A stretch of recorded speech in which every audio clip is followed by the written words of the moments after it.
by the Prowler. Halloween is a fun, exciting holiday for most, especially the children who dress up in their costumes and walk the neighborhoods in search of treats. Halloween, however, is also an ancient and some would say magical time of the year, a day celebrated by ancient Celtic and pagan tribes, and a day where some believe the dead can return to visit their loved ones. While those ancient beliefs and traditions have faded over the course of time, Halloween is still a special day of the year, celebrated by most, and it's no different with the fine people who inhabit the small town of Rook's Point. The night of Halloween can have a special effect on people, and maybe it'll have a special effect on Rorden Hurley on this Halloween night. Rorden hasn't had the kindest of childhoods, which has led into not so kind teenage years as well.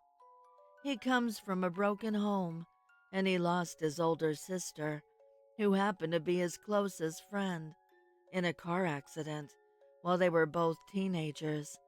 He was also in the car and was lucky to survive. Life hasn't been too kind for Rorden. He lives alone, has no loved ones, works at the local grocery store stocking shelves, but isn't physically strong. Never has been. As a matter of fact, he's always been ridiculed by the other kids he grew up with for his scrawny frame. He still gets teased and pushed around because of it. Lonely and isolated, he moves through life in this small town of Rook's Point, going from work to home, daily and nightly, while being mocked by others along the way. This Halloween might have something more pleasant in store for him, however. While he was stocking some cans of soup on the shelf, Trudy walked up to him.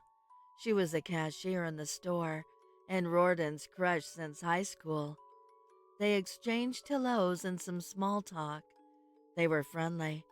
She was never one of the kids that made fun of him while growing up. They were never great friends, but friendly and polite. Out of nowhere, though, she said, "The reason I came over to talk to you was because I wanted to invite you to a Halloween party at my house tonight." He was, of course, shocked at the invitation. No one had ever asked him to go anywhere. He didn't have any friends at all, but he quickly shook away the shock and confusion and accepted the invitation. She smiled at him, told him the time the party started, and walked away. He remained crouched as a smile formed across his face. "I finally have something to do. I've finally been invited somewhere. Maybe things are finally changing for the better," he thought. It never seemed to fail, though. Someone on a daily basis wanted to mess with him. Later on in his shift, a group of teenagers entered the store. He had the mop and bucket and was tending to a spill that needed cleaning up. They started teasing him, as they always did. Most of the group were the younger siblings of the kids that used to tease him when he was a kid. So the vicious circle continued. They circled him, and one of the teenagers took his mop. He told them to give it back. They began to mock him and taunt him with it. When he had had enough and started towards the teenager holding the mop, they threw the mop towards his legs, causing him to trip and crash into the bucket filled with water. They all started laughing at him until they were told to leave by the manager. He got himself up, more embarrassed than in pain, but didn't let the incident ruin his mood. It was almost clock-out time, and he had a party to get ready for. Well, it's true, he had never been invited to a Halloween party. He was already prepared. He already had a costume, even with such short notice. You see, he loved the horror genre. Books, movies, games, you name it. He loved it. So he figured why not go as his favorite horror movie character, Michael Myers. He had the blue mechanic jumpsuit. He, of course, had the mask. It was perfect. He jumped in the shower and quickly got dressed. It was now night as he left his house. The streets and neighborhoods were filled with parents and their children trick-or-treating. The night air felt cool and crisp. As he excitedly made his way down the street, he felt alive for the first time in his life.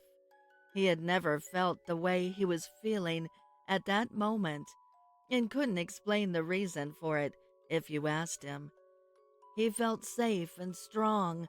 No one knew it was him underneath the Michael Myers mask, so no one made fun of him as he walked by. On this Halloween night, he felt like a new person, reborn, if you will. When he finally made it to Trudy's house, he walked up to the door and knocked. She answered, and he raised up his mask to show it was him underneath. She smiled and told him she was glad that he could make it and invited him in. As he entered, he could see the party was filled with the people he grew up with, who ridiculed him and made fun of him his entire life growing up.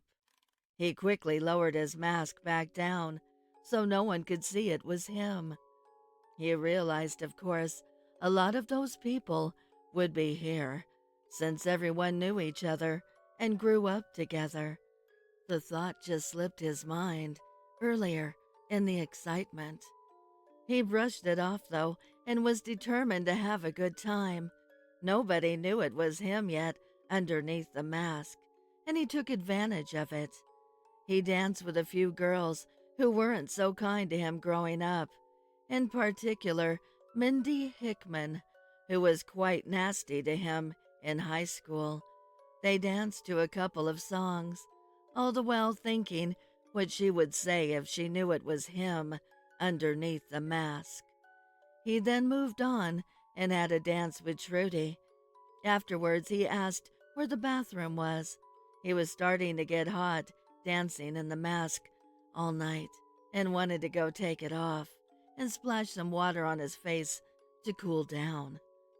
When he came back from the bathroom, it had seemed word spread around to everyone who was behind the Michael Myers mask. Riordan was scared at first. All the memories of his past flashed through his mind as he was getting ready for everyone to start making fun of him like they always do. But no one seemed to have a problem that he was there. The party continued into the night.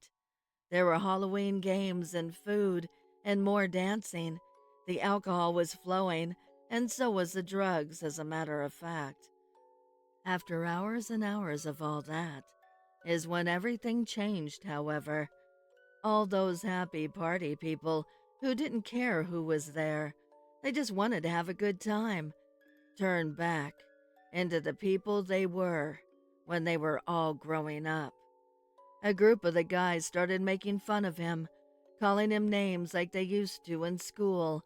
Then one by one, it spread across the rest of the people at the party. The girls who danced with him were now grossed out by him and told him they felt sick when they touched him. One by one, everyone started to laugh and make fun of him. He stood there and felt lost and alone, like he always had throughout his life. He pushed his way through the crowd and made his way into the kitchen. He needed to get away from everyone. He stood there alone, trying to catch his breath. He raised the mask up so he could breathe. As he was starting to calm down, Trudy walked in. She had always been decent to him, always kinder than the rest. He thought she came in to console him, maybe say a few kind words, but he was wrong. Instead, she said thank you for ruining my party. She called him a loser and said she should never have invited him. Who knows why she said what she said, but her cruelness was the last straw. When she told him to get out and left the kitchen, he pulled his mask back on and felt a rush of anger and power, the likes he had never felt before. He reached over and pulled the butcher knife out of the block and went back into the party. He made his way past everyone to the front door, listening to more insults as he passed, everyone telling him to leave and calling him names. As he reached the front door, however, instead of leaving, he locked it and put the chain across the hinge. He gripped the large butcher knife tightly and slowly turned. Most everyone became silent, just staring at him, wondering what was going on, except for a couple of the guys who were talking their shit. They died first. When he butchered the first couple of people, everyone screamed. He then went to work, massacring everyone and anyone who crossed his path, their screams of pain and terror being drowned out by the loud music. No one on the outside knew what was happening on the inside. One by one, room by room, he butchered everyone, taking out a lifetime's worth of pain and torture he suffered at the hands of these people, with a power he had never felt in his entire life. On this Halloween night, he was no longer the weak and scrawny kid everyone had always made fun of. He was strong and ruthless and killed with a purpose. After disposing of everyone, he heard a whimper in the corner as he walked back into the living room. It was Trudy. She sat in the corner and begged for her life. She said she was sorry. He then plunged the butcher knife into her heart and left her to die, choking on her own blood. He then left and made his way back home. It was late into the night, and there was hardly a soul out. The night air was cool and made him feel alive. He didn't want this new feeling to end. Just then, he heard laughing and the sounds of smashing. It was the teenage punks from the store earlier who taunted him and caused him to trip and fall. They were smashing pumpkins and ransacking the neighborhood. The magic of Halloween wasn't done with Rorden yet. On this night, he pulled his Michael Myers mask back down and gripped his butcher knife, for he had more revenge to attend to. Jack by the Prowler. Do you know of the origin of the jack-o'-lantern? No? Well, let me tell you. It started in a wee village in Ireland with a wee nasty lad named Jack O'Leary, who grew up to be a nasty gentleman. He robbed from the old, he stole from the poor, he harassed the village women, and his crimes even escalated to murder. His deeds could never be proven. There were never witnesses, so he continued to torment the village. No one was safe, not the old, not the young, nor the sick or the meek. If you had what he wanted, he'd take it with no warning and no remorse. The villagers barricaded themselves in their homes when Jack approached, hoping and praying he'd pass them by, until one Halloween he went too far. He murdered a child, a wee girl named Gwyneth. Well, that was the last straw. They cornered Jack in a pumpkin patch. They cut a hole in the top of a pumpkin and shoved his head inside and set it on fire. He kicked and he screamed as he died slowly, writhing on the ground. He cursed the town with his last dying breath. vowing to return.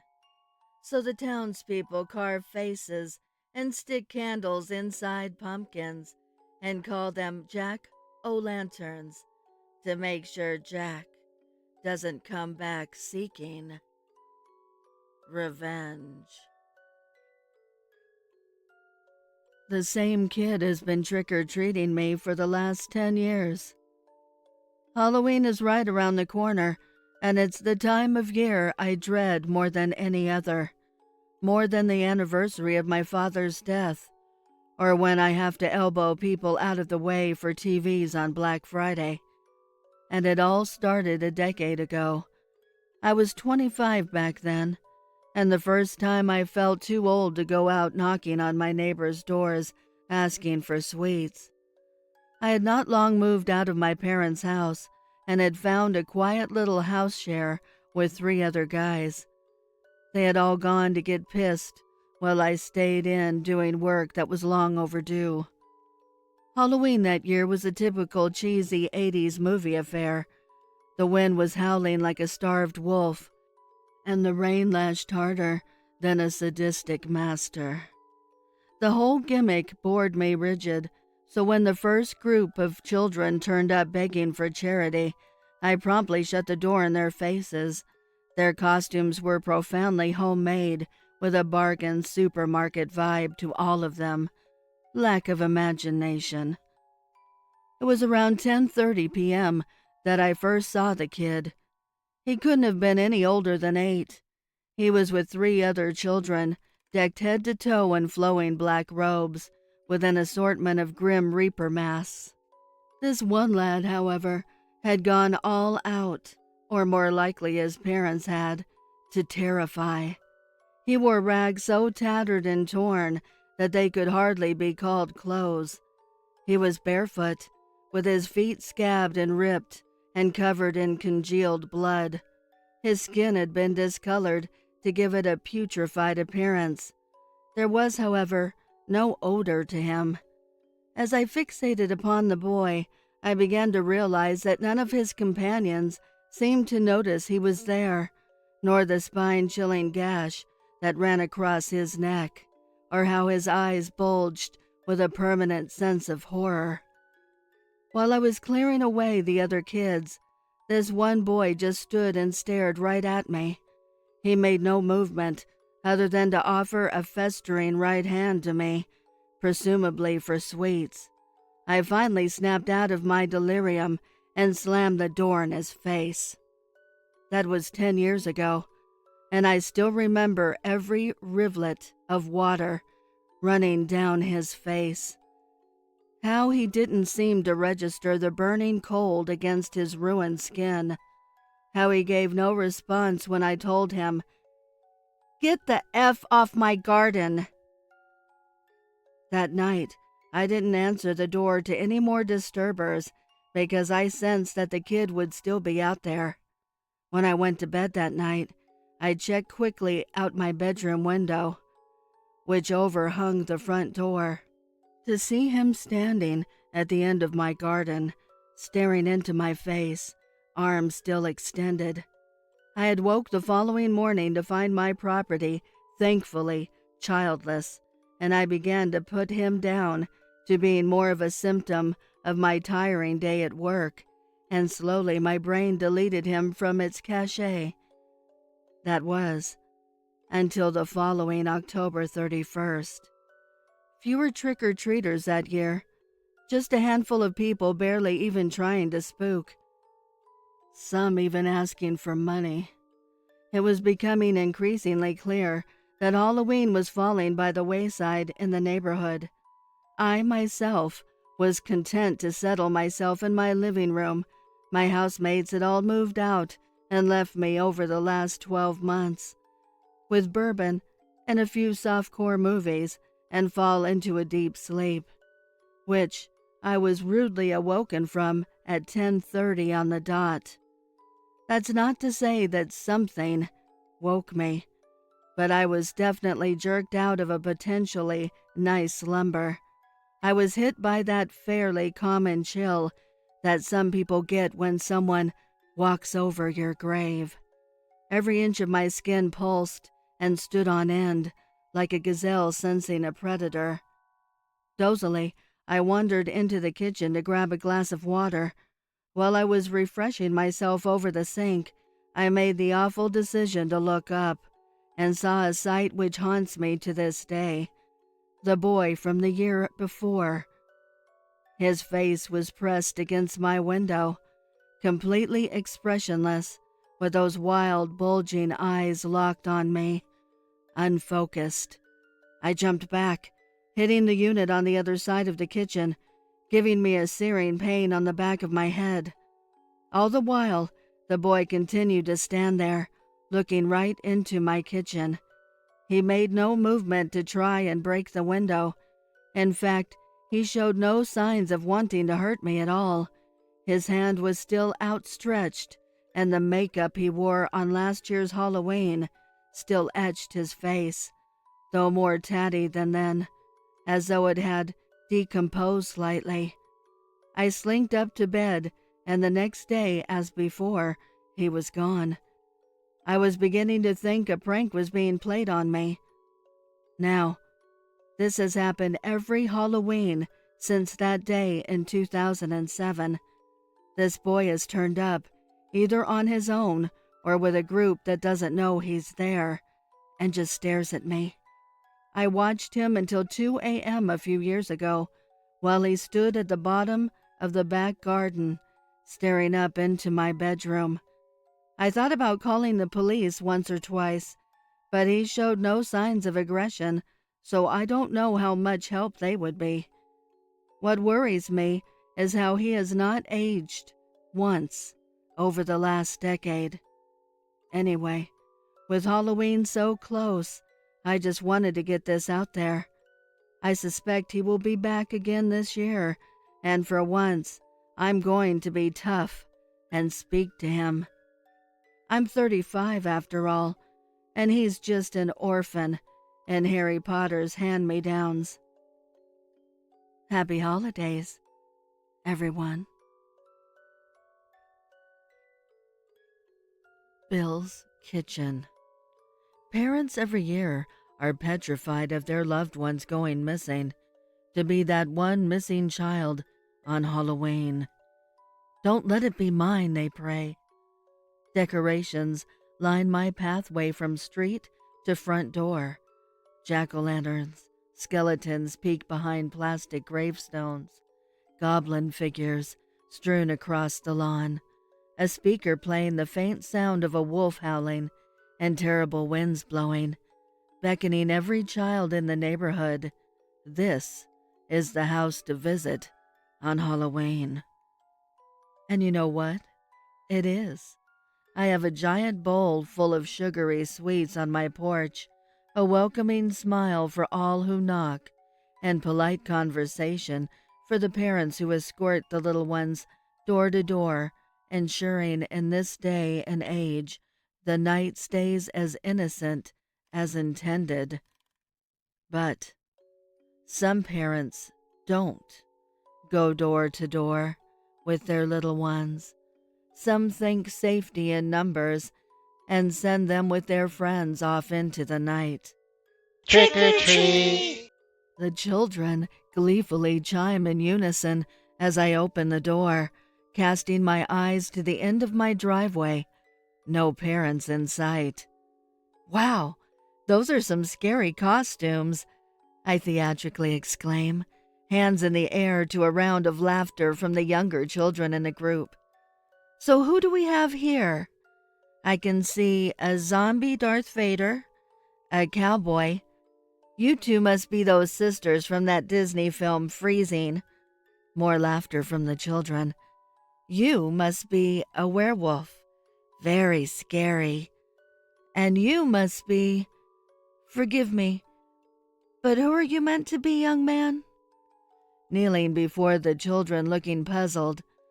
Ah, yes. You are the Count himself. I'm so sorry, Mr. Dracula. With a smile, I raised to my feet again. I was going to say trick, to make you earn these sweets, but as you all look so fantastic, Would you like to choose from my private selection of sweets and collectibles? Only the best costumes in the area get to choose, and this year I think all of you make the grade. What do you say? Want to see? I take a step back, beckoning them in. Excitedly they follow. They always do. Leading them through the well-lit hallway, we come to the end. A simple, unassuming red door with a Bill's Kitchen sign above it and a long metal bar across the middle instead of a handle. Just through there, kiddies. I need to close the front door. Go ahead. The light switches to the left. As they enter, I turn back to them and close the red door. Opening the slat in the door, I peer in at the children as they begin to look bewildered. The younger ones start to cry. Bill, dinner's here. Kids, you might not want to pet Bill. He's not too friendly. Out of the shadows, Bill appears, a hulking mass of a dog. Parents every year are petrified of their loved ones going missing. To be that one missing child on Halloween. Now, 6 sets of parents can share in that ordeal together.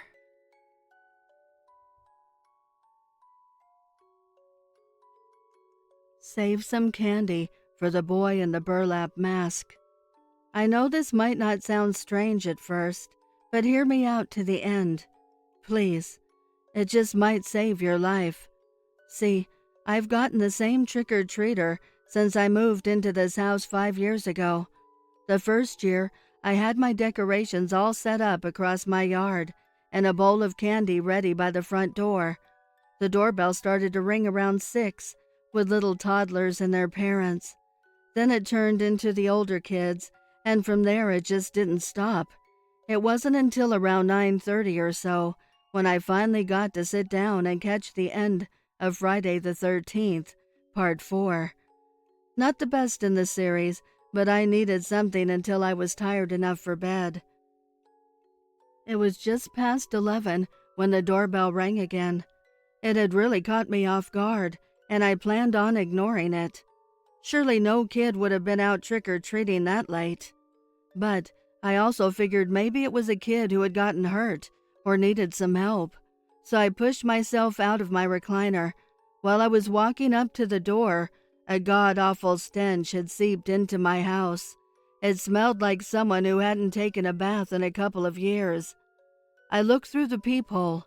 A small boy wearing some seriously out-of-date clothes and a burlap sack over his head stood on the other side. Truthfully, there was no way of knowing if it was a boy or girl under that mask. But I just felt it must be a boy under there. I stared through the peephole at the bizarre costume. There were no holes for his eyes or mouth. There were no marks on the mask at all. His clothes were filthy and worn out, covered in stains that gave me an idea where the horrible stench had come from. The icing on the cake, though, were the dark stains that ran down from the area where his mouth should be. I opened the door and he raised his head to look at me. In that moment, the eyeless sack had turned me to stone. My body got hot, and I actually started to panic a bit. I felt idiotic, saying I was scared of a little kid, but something about this boy really got to me. Seeing him just felt unnatural, like I had gotten a glimpse of something nobody should see. Jesus, kid, where the hell do you even get a costume like that? No response. Do you need help or something? No response. Are you hurt? No response. You're just out trick-or-treating? This time he nodded. I dropped a small Hershey's bar in his bag and wished him a happy Halloween. The kid still didn't say anything. He just turned around, walked off the porch and crossed my yard to the next house. I locked my door and went to watch out the living room window. The boy went from house to house, and one by one each of my neighbors answered their doors and quickly dropped a treat in the boy's bag. Every year, after that, the boy with the sack over his head would ring my bell just past 11, and I would always give him a chocolate bar. He's never grown any bigger and still hasn't said a word to me. The only thing that changes is his costume gets new stains each year, and the smell seems to get worse. After the first couple of years, he stopped weirding me out, and truthfully, I sort of started to look forward to the little bugger ringing my doorbell. Well, I did. Before last year. Last year at the beginning of October, some new neighbors moved in next door to me. When they were finished unloading their moving truck, I went over to welcome them to the neighborhood. They were a younger couple, and they seemed nice. I asked if they planned on decorating for Halloween and told them if they needed any decorations, I had lots of spares. It didn't really come as a surprise when they said they weren't planning on decorating and would be having some friends over for a party instead of giving out candy. Seems like year after year, more and more people give up on Halloween. Still, I let them know about the particular little boy with the burlap bag over his head, and to make sure that at least they had something for him. Well, October 31st rolled around, and my doorbell rang at 11:05. I waltzed over to the door, as was tradition, and greeted the little boy with his usual Hershey bar and Happy Halloween. Dragging his bag behind him, he went down my porch steps and over to my new neighbor's house. I had been hearing the music from their house all night, so I was already prepared for the boy to ring the bell and not get an answer. I had never seen anyone not give the boy some type of treat. I guess I still haven't. He rang the bell, and like I figured, no one opened the door. I watched out the window as the boy shuffled down the neighbor's steps. He turned around at the end of their sidewalk and stared at their house. I had a lump in my throat. I didn't know what the boy would do. I was filled with a mix of nerves and anticipation. Then the boy turned and just wandered off to the next house. I felt relieved, but also pissed. I had been waiting up late each year a little bit, out of fear, over what would happen if I didn't. I guessed at that point the costume was a hand-me-down and had been getting passed from sibling to sibling over the years. That was the only way I could make sense of the non-growing child underneath. I went to bed that night feeling a little stupid for being scared of some kid all this time. From then on, I didn't plan on waiting up. My eyes opened wide to the sounds of screams next door. It was deafening. The woman was screaming like she was giving birth. I could hear her husband's cries for help under the screams. I got up in bed and grabbed my phone. The clock read 3 a.m. I called 911 and told them what I had woken up to. The operator said the cops were on their way and to remain inside. At some point while I was on the phone, the screaming had stopped. I hung up the phone and went to the main floor to look out my living room window. The neighbor's door was wide open. Their screen door was banging against the outside wall in the wind.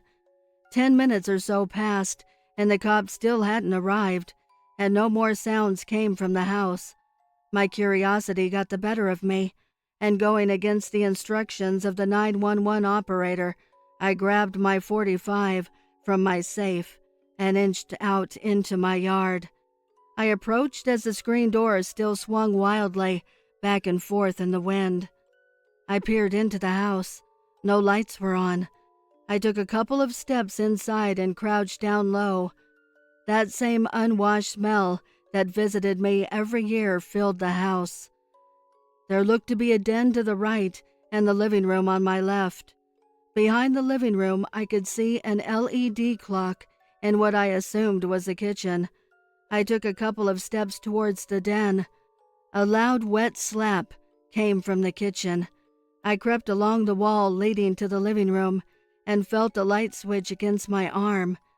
If someone was in there, turning on the light would have given me the jump on them. And if there was no one, I could continue my search, a bit less freaked out. God, I wish there had been nothing there. I pushed my arm up along the wall, raising my gun and turning on the light at the same time. Symbols had been carved all over the walls and floor. They were everywhere. The man I used to call my neighbor was laid out across the living room table, belly up. Each of his limbs were tied to a different table leg. A pool of blood had collected around the table. The symbols on the wall and floor were also carved all over the man's body, some on his arms, some on his legs, some even carved into his face. They were nothing compared to the harm the man's torso had undergone. From his collarbone straight down to his belly button was a deep cut, blood flowing from the wound onto the floor. Another wet slap came from the kitchen. The man's wife lay tied in the same way on the kitchen table. I shuffled over towards the corpse. I know I shouldn't have looked, and I know it was sick. I just felt compelled. Just like her husband, the same strange carvings could be found all over her body.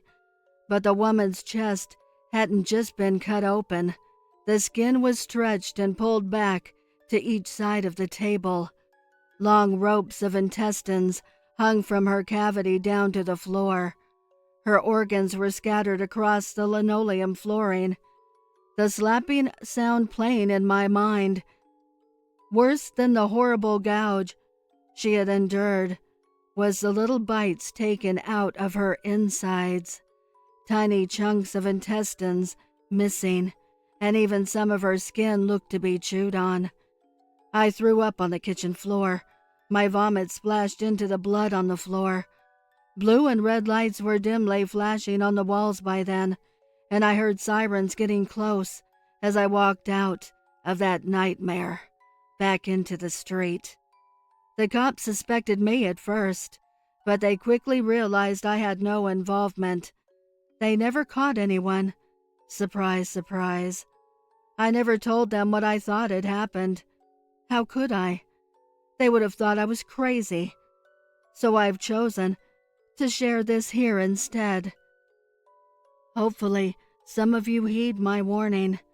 Tonight, if your doorbell rings later than it should, please make sure you have a treat put aside for the boy wearing the burlap mask. If you don't, he'll come back for one late in the night. It's a Living by the Graveshifter. I simply cannot help it. It all started out so innocently. However, I have since grown to love what I do. My friends and I have become experts in our chosen profession. Word spreads quickly when we happen upon a village or town. The grown-ups know why we have arrived and only allow their children to see us in the daytime. They keep their distance behind us, being respectful and all. Eventually, one child will whisper to a parent, "Is that really the witch killer?" I turn to face the child, finger to my lips, as if we are sharing a secret, and with a wink, I hand out a lollipop from my basket and answer, "Why, yes, I am, but you may call me Miss Gale. Miss Dorothy Gale." Why I'm cautious on Halloween. All my life, I've fostered a deep love for Halloween. Everything about it makes me tingle with joy and the expectation of a fun, spirited time. I mean, the weather is superb. The leaves of yellow, red, and brown are gorgeous. The decor inspires my infinite imagination. The treats are mouth-watering. The movies and shows leave me in a perpetual state of high anxiety. What's not to love? Within the last couple of years, I've become old enough to dress up for the holiday again. As a child, I, of course, slipped into a costume for the night. Then, as a preteen, it occurred to me that I was too old for such shenanigans, much like how it came to me that I was no longer little enough to play with my Barbies and dolls. I recently dove into my mid-20s, right as my daughter Olivia entered her toddler years, and it dawned on me that I am finally at an acceptable age to don a costume again. In addition to this, there is nothing more fun than having your child pick out a costume and trick or treat. I still love Halloween. I don't think anything could ever make me stop enjoying the night. However, I now approach Halloween like I'd approach a stranger in a dark alley, with caution. Olivia was about 1.5. She dressed as a dragon that year and looked absolutely adorable. I know, I'm biased, but it's true. We trick-or-treated for an hour before my sleepy baby vocalized by way of a tantrum that she'd had enough festivities and was ready for bed. I'd worked all day, so I was a bit relieved that we could head home. The walk home was nice. The sky was a deep slate gray, as it wasn't yet fully night. There was a cool breeze that carried to my ears the gleeful voices of children all throughout the neighborhood.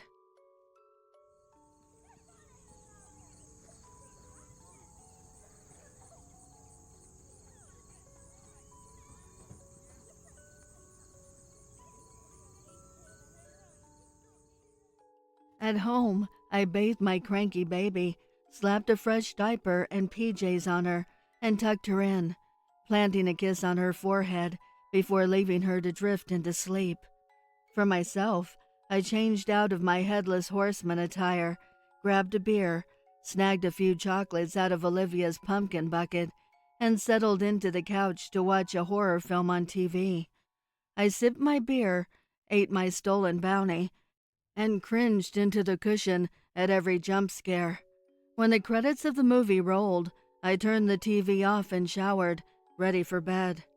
I was getting myself some ice water when there was a knock at my door. I checked the oven clock, 10:39. Trick-or-treating ended at 8, but I figured maybe some teenagers were trying to stretch out the night, or perhaps wanted to dabble in some practical jokes, like Ding Dong Ditch. I tiptoed to the door and peered through the peephole. A weeping girl, probably about 16 or so, stood on my welcome mat, mascara running down her face. She was dressed in an outfit that reminded me of Little Red Riding Hood. Hell, what's this about? I opened the door. Are you okay? What's going... You gotta let me in. Please, please, Jesus, just let me in. I'm so scared. The stench of raw fear emanated from this girl. If she was playing a joke, she more than earned a fucking Academy Award. I instantly felt my stomach drop. I had Olivia sound asleep in her bed to worry about. Yeah, come on, hurry, I said, letting her in and shutting and locking the door. Oh, God, thank you, thank you. You've no idea. I've gone to 1,000,000 different houses, and no one would even acknowledge me. She peeled the red hood of her cloak off her head of long dark hair. What's going on? Are you hurt?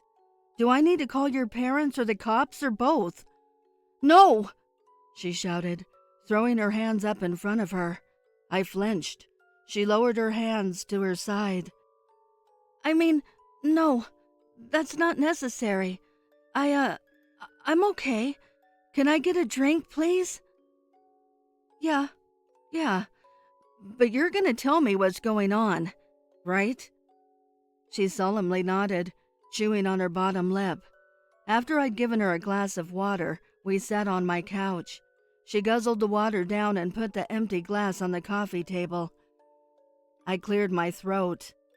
I didn't want to be pushy, but I had to know the extent of the situation. I was with some friends. We weren't trick-or-treating or anything, just walking around, goofing off. There's this party we were going to go to tonight. She twirled a strand of hair around her index finger. It's okay. Really. I was trying my best to sound like a safe and comforting adult, when really I felt like a terrified, insecure little girl. I wished I wasn't having to deal with this. Wished there was someone older around to take care of it. We went to the cemetery. Took some candles and stuff for a seance. Everything was just in fun. We didn't mean for anything to really happen. My arms broke out into goosebumps. I knew in the same way you can feel someone staring at you without ever seeing them. In the same way you know the teacher is about to call your name before she does. That whatever she was about to tell me was the truth.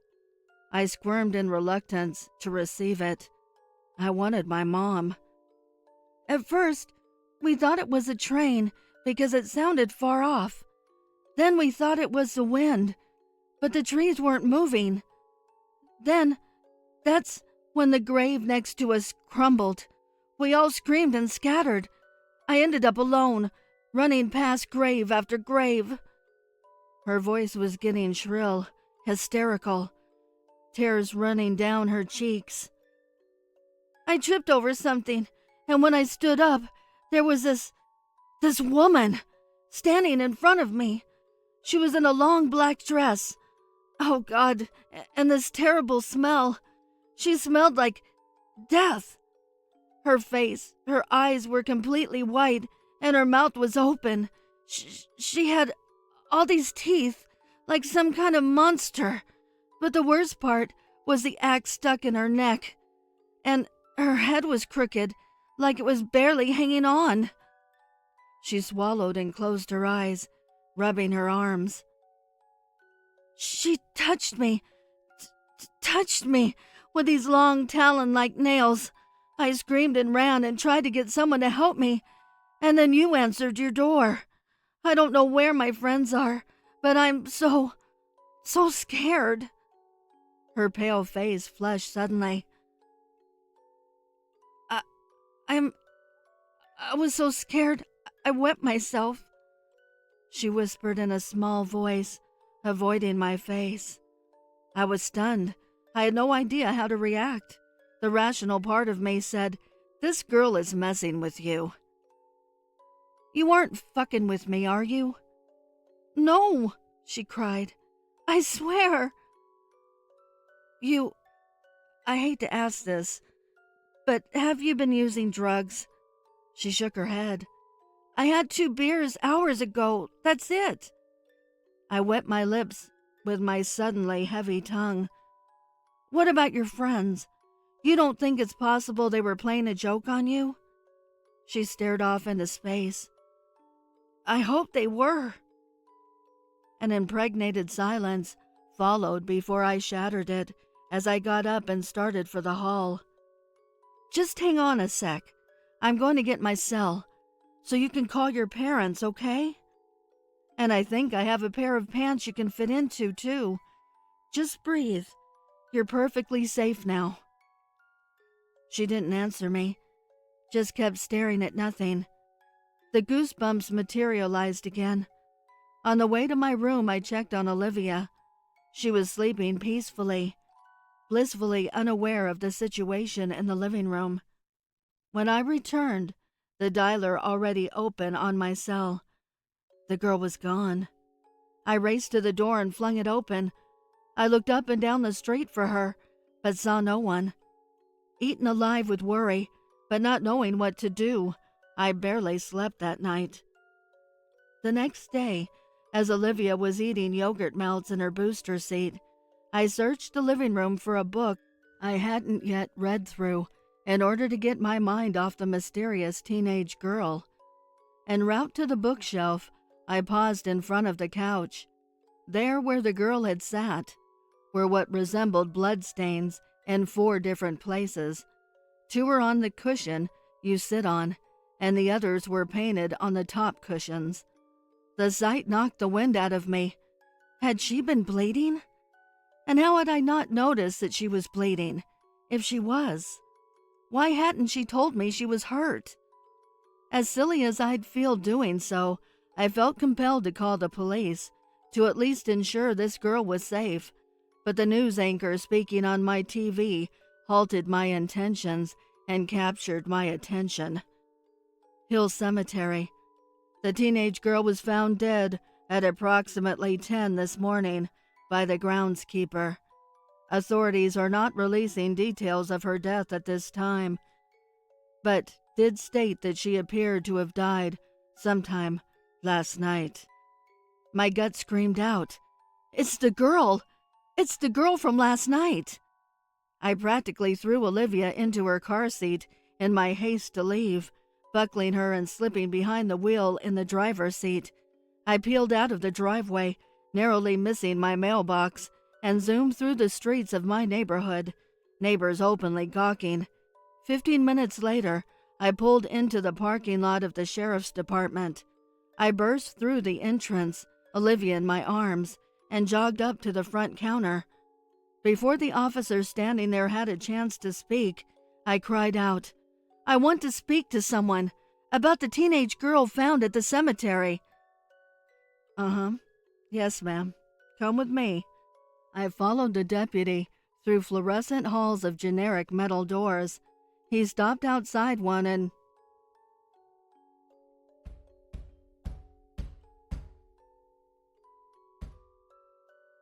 "Yeah? Lady to see you about that teenage girl." The door opened, revealing a squat, pudgy man with intense brown eyes. His eyes found my gaze and cooled considerably. Come in. I'm Sheriff Hughes." We shook hands. "I'm Laura Yoke." Olivia fussed as I squeezed into the dense office. I opted to stand so I could bounce her on my hip. "Please sit," he said, plopping down into his chair. "No, thank you. Oh God, this is gonna sound just so crazy. But last night..." "What time last night?" he asked, eyes averted as he scribbled in a notebook. The green digital numbers on my oven clock flashed before me. It was 10:39, to be exact. He added something to whatever it was he was writing, then set the pen down, folded his arms across his chest, and gave me his full attention. "This girl, a teenage girl, knocked on my door, and she's crying, hysterical. I let her in and asked what's wrong, and she says that she and her friends were having a seance in the cemetery. Something spooked them, and, well, she says she saw a ghost, I guess. And she's so terrified, more scared than I've ever seen someone in my life. I went to get my cell so she could call her parents, but when I got back to the living room, she'd left. I was up all night worrying about this girl, and today I noticed these red marks on my couch, where she'd been sitting. They look like blood to me. Then I heard the news about the girl found. He held up a hand. "Let's calm down a minute here. What was the girl wearing?" "A costume. Reminded me of Little Red Riding Hood, and she had long dark hair and pale skin." The stern man's face froze in shock for a mere fleeting second. He adjusted his collar and smiled. Okay. Sounds to me like we have us a little coincidence going on here." "Really?" "Oh God, that makes me feel a little better. She doesn't match the description then?"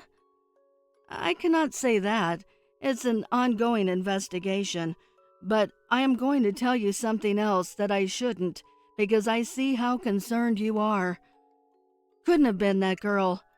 found this morning." He didn't have to say anything about the clothes the dead girl was wearing.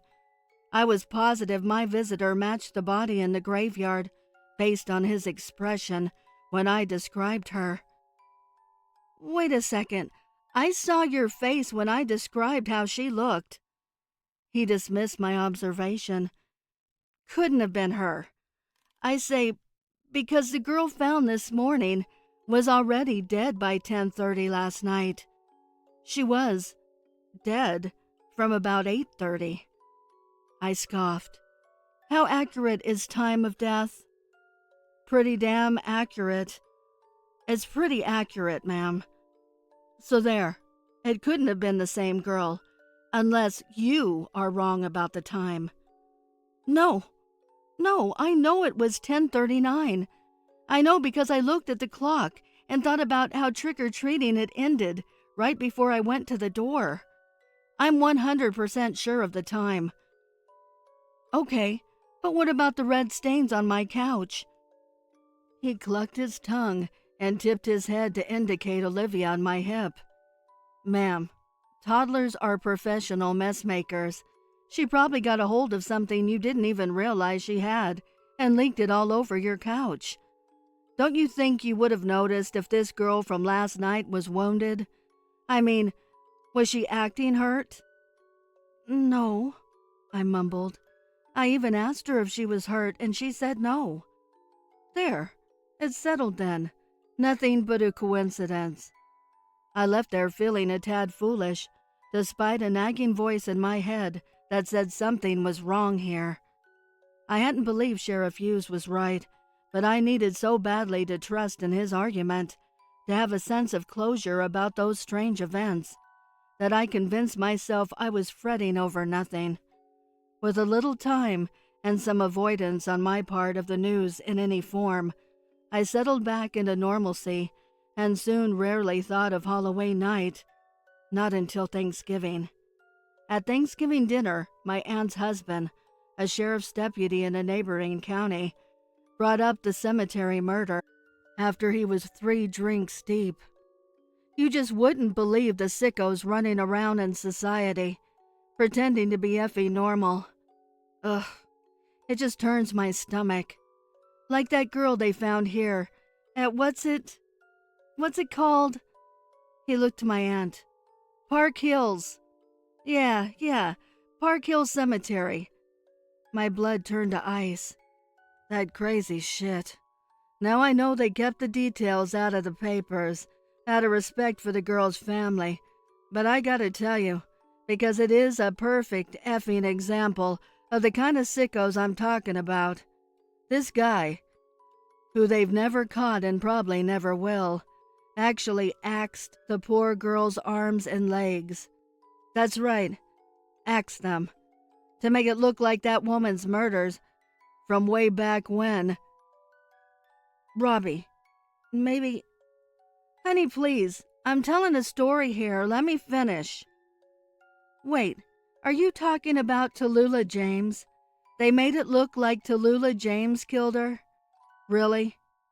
Remember, we used to tell each other the story of Tallulah when we were kids, Laura. My cousin intervened, wide-eyed. I said nothing. Whatever. The effer actually took her arms and legs. They haven't been able to find them. Oh, and he bit into her neck. Robbie! Aunt Paula yelled. Paula? It's Thanksgiving. Maybe we should find something more pleasant to talk about. Besides, Laura looks like she's seen a ghost. Around the dinner table, all eyes were on me. My family's soft laughter chimed. Their faces tilted and grew hazy as I slipped out of consciousness. When I opened my eyes, my mom was leaning over me. Easy, baby. You fainted. I just wanted you to rest right here. I've got Olivia. Do you need anything? I shook my head. Robbie doesn't know when to shut up. I mean, I'd rather not hear about that gruesome murder either, especially on a holiday. She sighed. I'll be back in a few to check on you. She kissed my cheek and departed. Lying on my childhood bed, the story from my youth sailed into my mind. I had always thought it was just a fun, scary story made up by some kid with an imagination the size of life. In the dark, one of us would whisper the tale of Tallulah James, the pastor's wife, who first poisoned him to death, then kidnapped a dozen children, murdered them, and axed their arms and legs off. Angry, suspicious townspeople coming to confront her found the rotting corpses of the missing children in her cellar. When they asked her what she did with their arms and legs, she smiled and replied, "Why, I ate them, of course." Her own cousin buried an axe in her neck. I didn't make the connection because I hadn't known how the teenage girl had been killed and had never contemplated whether Tallulah had been a real person, not till Uncle Robbie spoke about the graveyard murder, and that the woman's murders from way back when. I turned on my side, pulling my knees into my chest. Tallulah James had come for one last child, and that child, neither she nor I, knowing she was already dead, paid me a visit on her final Halloween night. I would like to give a heartfelt thank you to the special friends of the channel for your overwhelming generosity. If you would like to support the channel, the link is below in the description.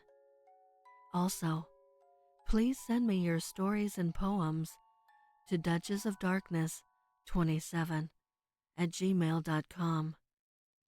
You can also find me on Instagram at duchess.ofdarkness and Twitter at duchessofdarkn2. I want to thank all my listeners for your kindness, your encouragement, and your support. It means the world to me. Thank you for joining me. Until next time.